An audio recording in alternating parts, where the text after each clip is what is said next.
ফরজ গোসল বিশুদ্ধ হওয়ার জন্য একটি গুরুত্বপূর্ণ শর্ত হলো নাকের নরম জায়গা পর্যন্ত পানি পৌঁছানো।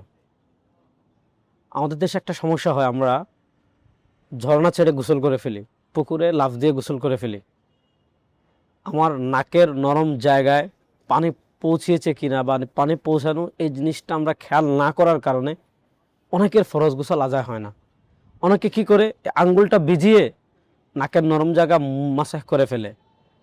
আঙ্গুল ভিজিয়ে যদি আপনি নাকের নরম জায়গা মাসাজ করে ফেলেন, তাও কিন্তু আপনার কি হবে না, ফরজ গোসল আদায় হবে না। এক্ষেত্রে আপনি হাতে পানি নেবেন, হাতে পানি নিয়ে শ্বাস টেনে ভিতরে পানি নেবেন, 3 বার ধৌত করবেন, অথবা ডান হাত দিয়ে পানি দিয়ে বাম হাত দিয়ে 3 বার এমনভাবে ধৌত করবেন নাকের ভিতর, যাতে নাকের নরম অংশের পুরা অংশে কি হয়ে যায়, পানি পৌঁছে যায়।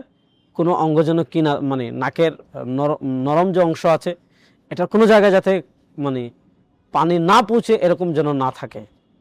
এজন্য জীবনের প্রয়োজনে আমাদের গোসল তো ফরজ হয়ই, ফরজ গোসল যাতে আদায় হয় এ ব্যাপারে আমরা সবাই সচেষ্ট থাকব। কারণ আপনার যদি ফরজ গোসল আদায় না হয়, আপনার নামাজ হবে না। আপনি নামাজ পড়ছেন কিন্তু আপনি জুনুবি, এটা কিন্তু অনেক বড় গুনাহের কাজ। এজন্য এ সকল বিষয়ে আমরা অবশ্যই নিজেদের জায়গা থেকে সর্বোচ্চ সতর্ক থাকবো ইনশাআল্লাহ।